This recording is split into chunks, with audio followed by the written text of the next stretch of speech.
ঋণ আপনাকে ডুবিয়ে দিচ্ছে, এমন একটি পাওয়ারফুল দুয়ার কথা বলবো। এই দোয়া পাঠ করতে গেলে রিজিকের সব দরজা খুলে যাবে, ঋণ থেকে দ্রুত মুক্তি পাবেন, ঋণ পরিশোধ হয়ে যাবে। প্রিয় ভাই, আমি যে দোয়ার কথা বলবো সেটা আমার কোনো ব্যক্তিগত দোয়ার কথা নয়।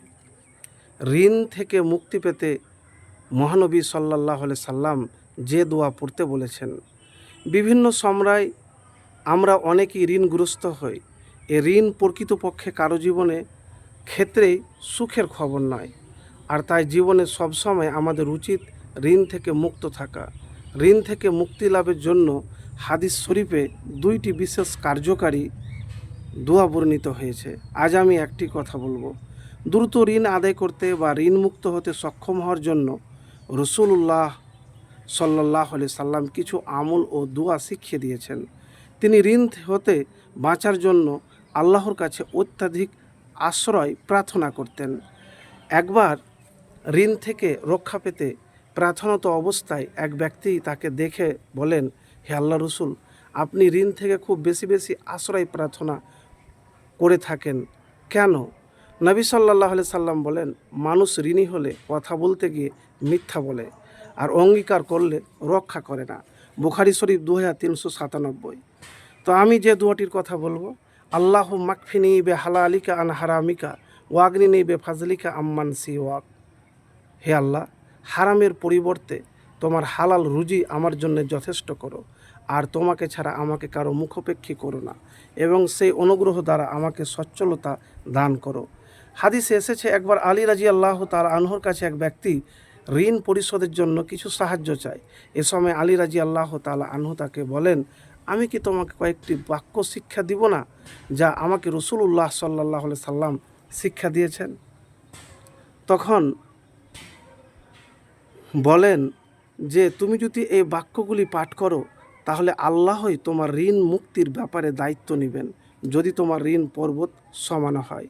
এরপর আলী রাদিয়াল্লাহু তাআলা আনহু ওই ব্যক্তিকে উপরের দোয়া পড়তে বলেছিলেন, আল্লাহু মাকফিনি বে হালালিকা আন হারামিকা ওয়া আগনিনি বে ফাজলিকা আম্মান সিওয়াক।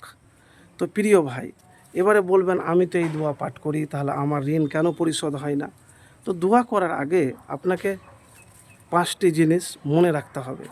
আমি খুব সংক্ষেপে আপনাকে বলবো যে 5টি জিনিস। তার মধ্যে হলো, দোয়া যখন করবেন তাড়াহুড়া করা চলবে না।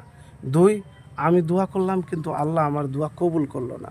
3, আপনাকে সমস্ত হারাম থেকে বাঁচতে হবে। হারাম থেকে আপনাকে বাঁচতে হবে। হারাম কর্ম, হারাম কাজ, হারাম কথা, আপনার হৃদয় পরিষ্কার হতে হবে। মানে পবিত্র হালাল না হতে গেলে দোয়া কিন্তু কবুল হবে না। 4 নম্বরে যে কথা বলবো আপনাকে, সেটি হলো আপনাকে সুন্নাত অনুযায়ী জীবনযাপন করতে হবে নবীজি সাল্লাল্লাহু আলাইহি সাল্লামের। 5 নম্বর হলো, যখন দোয়া করবেন তখন দোয়া কবুলের আশা নিয়ে দোয়া করবেন। অমনোযোগী, অবহেলাকারী দোয়া আল্লাহ রাব্বুল আলামিন কবুল করেন না। আর দুরূদ শরীফ পাঠ করবেন। তো এইভাবে যদি আপনি আমল করতে পারেন, তাহলে আপনি যে ঋণে ডুবে যাচ্ছেন, ঋণ আপনাকে ডুবিয়ে দিচ্ছে, আপনি কোনো পথ পান না, এই আমল করে দেখুন। এটার কখন করবেন? আপনি এটি গভীর রাত্রে করবেন, রাতের 1/3 অংশের শেষে করবেন। তাহাজ্জুদ নামাজ পড়বেন। নামাজ পড়ার পরে আপনি কি করবেন? হাত উঠিয়ে দোয়া করবেন। দোয়ার মধ্যে এই দোয়াটি পাঠ করবেন, আল্লাহু মাকফিনি বে হালালিকা আন হারামিকা ওয়াগনিনি বে ফাজলিকা আম্মান সিওয়াক। আর সকালে সন্ধ্যায় যতবার আপনি আমল করতে পারবেন দোয়া, ততবারই কিন্তু এই দোয়াটি পাঠ করবেন। একবার করে দেখুন, ইনশাআল্লাহ ফলাফল পাবেন।